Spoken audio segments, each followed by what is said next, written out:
I'm on a quest to get every single Final Fantasy Platinum trophy, and it's only appropriate that I start at the very first one. I boot up the game, change the font to something a bit more bearable, and pick my party. Kevin the Warrior, Ulrich the Monk, and Pete and Oscar the Black Mages. Yes, this is a very risky party in the early game, so there's some super early grinding. The way party order works is that the first character will get hit by single target attacks 50% of the time, the second character 25% of the time, and the other two 12.5% of the time each. This is important for later. I buy a rapier and chainmail for Kevin, and thunder and sleep for Pete and Oscar. I also strip Ulrich of all his clothes. I take the opportunity to hunt bestiary entries outside Cornelia and the Chaos Shrine. A quick note on my bestiary and treasure chest hunting strategy: I need to get them all and will be doing so pretty much as and when they're available. Whilst there's nothing missable in this game, I want to minimise backtracking. Once I hit level 5, I hit the Chaos Shrine itself, loot all the chests I can, well the rest are plot walled for now. Pete gets poisoned and dies, so I went back to revive him. I bought some antidotes so that never happens again, defeated my 100th monster for Apprentice Warrior, met Garland, slapped him silly, got Field Research Basic for filling 10% of the bestiary, crossed the bridge, got a hero's journey for doing so, and went to Provoker, getting levels and bestiary entries as I went. I bought Blizzard and Temper for Pete and Oscar, well, once I could afford them anyway. There's a different encounter table for the region south of Provoker, so I did some bestiary hunting and grinding there as well. This might seem overkill, but trust me, encounters like this Scorpion group still kick my ass. I put a bunch of pirates to sleep, the only time I'll use this spell by the way, shoved lightning bolts up their ass and won a pirate ship. I then got on the ship, held down X and pressed circle until the 15 puzzle appeared, and started it for the hidden game trophy, and then quit. I went to Elfheim, grabbed Thundara for Pete and Oscar, which does more damage than Thunder and targets everything. Massive game changer, made random encounters so much easier. As I continued to grind for levels and gil, I earned Experienced Warrior for killing 300 enemies, restocked in Elfheim, and entered the Marsh Cave, a big difficulty spike. I got as many chests as I could, again, plot wall, got Thrifty Spender for obtaining 10,000 gil total, got a sword upgrade for Kevin, Pete fell over and died again, so I went all the way back to Elfheim to revive him. I noticed that I had enough money to buy Blizzara for one of my mages, and I chose Oscar because Pete was just going to die again. I gave this copper armlet to Oscar as he's the more important black mage, defeated the Pisco Demon mini-boss with a Thundara for the crown, returned to Elfheim, got Legendary Warrior for killing my 500th enemy, restocked items including Echo Grasses and Gold Needles for future dungeons, and forgot to buy Ethers. I bought Haste for both Pete and Oscar and Blizzara for Pete. I talked to the king in Western Keep, Astos, and froze any further ambitions of his. Except Pete died again. I got the Crystal Eye for winning, I revived Pete, went to Matoya's cave and gave Matoya her Crystal Eye for a Jolt Tonic, gave the Jolt Tonic to the Elf Prince in the Elven Castle for the Mystic Key, and opened all the chests I couldn't before, starting in the Elven Castle itself, where I got Rookie Treasure Hunter for getting 10% of all treasure chests. Then I went to the Marsh Cave with a silver armlet for Oscar, Pete got a copper hand-me-down, and then I ran out of magic charges and had to run from pretty much everything. A reminder to always stock up on ethers in the future. So I bought 99 of them. I then opened chests in Western Keep, Chaos Shrine and Cornelia Castle, which had the nitro powder. I handed the dynamite to the dwarfs, who blow stuff up. I went through the gap and went to Melmond, sold the Power Staff for gil, earning the Smart Saver trophy for earning a total of 50,000 gil. I bought Firaga for Pete and Oscar and went to the Cavern of Earth, where a lot of enemies are weak to said Firaga. Wow, how fortunate for that to occur. At B3 though is one of the most critical parts of the playthrough. In this Cockatrice fight, I let them petrify Kevin. He will now continue to be targeted by enemies, but now take 0 damage for the rest of the run. As I mentioned previously, as he is the first party member, he will be the target of 50% of all single target attacks. I don't need to waste any more resources on him, he's my immovable, invincible object. On top of that, most importantly, he will continue to gain experience. I burnt this vampire alive, got money bags for earning 100,000 gil total, grabbed the Star Ruby, went to Giant's Cave and gave it to the Golem, who gave me access to the Sage's Cave, where this rando gave me his plot stick. I then backtracked to the Cavern of Earth, nearly got wiped out by these cockatrices, used the plot stick, headed to the end and took on Lich, the first elemental fiend. I just punched him in the face and set him on fire repeatedly for the Earth's Blessing trophy. Also, this is the first dungeon of the game where I can warp out with a warp point. Thank God. I made my way to Crescent Lake, bought Thundaga for Pete and Oscar, refreshed my supplies, including 99 potions and 99 ethers, grabbed this canoe, and then chose not to go to Mount Gulg, but instead went north and directly from ship to canoe to head to the ice cavern instead.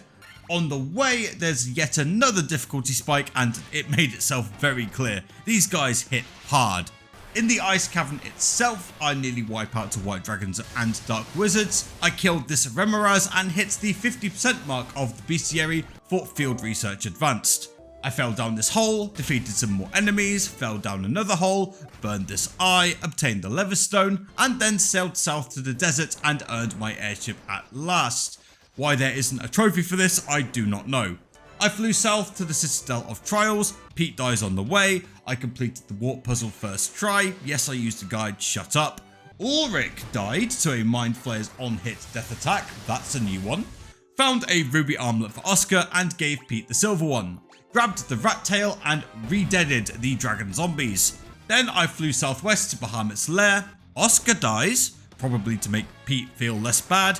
I showed off the rat's tail to Bahamut himself and everyone gets a promotion, yes, even Kevin, for Token of Courage. Then I flew west and canoed north to the Waterfall Cavern.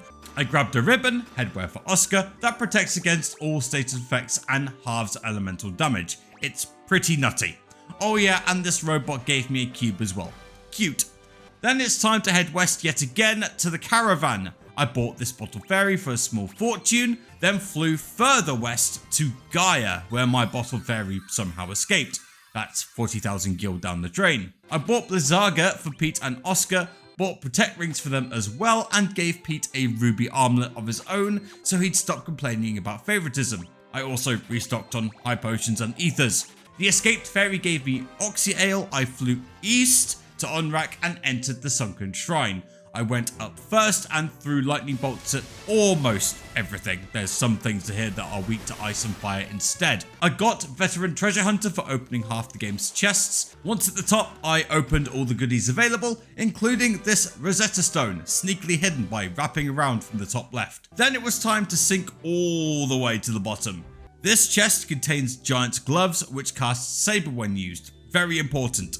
There's also a second ribbon here, so Pete is now matching with Oscar, and then it was time to take down Kraken the Water Fiend, and this is where my tactics change. Ulrich uses the Giant's Gloves, which casts Saber, which increased the caster's strength. Then Pete casts Haste on Ulrich to double the monk's attack, and Oscar casts Temper to also increase Ulrich's strength. Whilst it is weaker than Saber, it can be cast on anyone.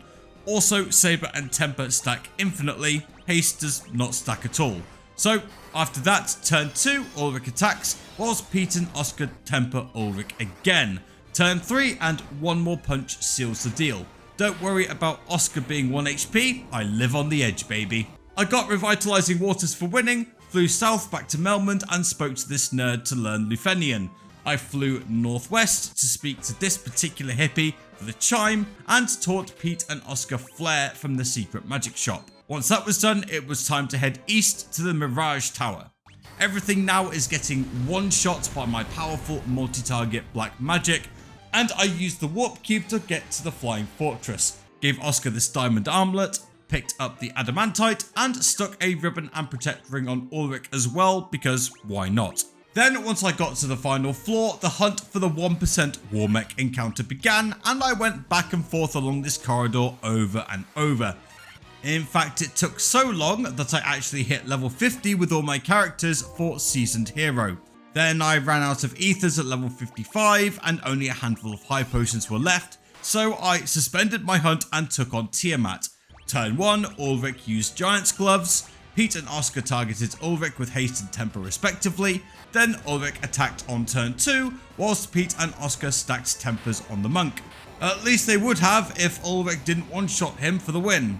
I got the Wind's Caress trophy and flew back to Cornelia to restock supplies, then climbed the Mirage Tower and Flying Fortress to resume my war mech hunt. After an hour and a half, I finally found my man. Turn 1 saw Ulrich attack, Pete cast haste and Oscar cast temper. Despite dealing heavy damage, the mech is the definition of a glass cannon, and on turn 2 Ulrich punched it out of existence. I then finally went to Mount Gulg, the last location I needed to hit for Adventurous Wayfarer. I was motoring through this, but not rushing. I still needed to open chests and get bestiary entries after all.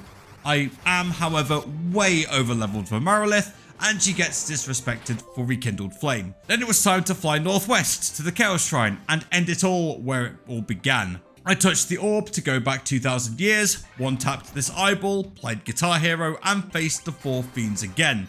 Every fight honestly is the same. Turn 1 Giant's Gloves / haste / temper into turn 2 plus attack temper until the boss is dead. I grabbed the last treasure chest in the entire game for Legendary Treasure Hunter and the last random encounter bestiary entry on the penultimate floor. Yes, there are a few enemies that are floor specific. I did use a guide to find these, but they're not that rare.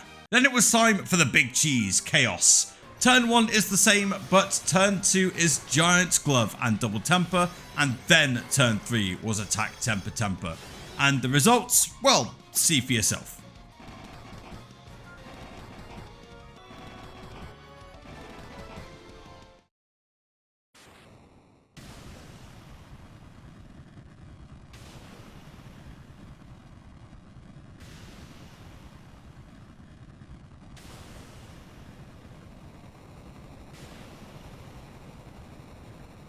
I got Field Research Professional for completing the bestiary and Prophecy Foretold for completing the game. However, I had forgotten to do something, so I had to reload and give the Adamantites to this dwarf in Mount Durgar for Excalibur and the Sword of Myth trophy and the Master of One Platinum trophy. Thanks for watching, see you next time for Final Fantasy II.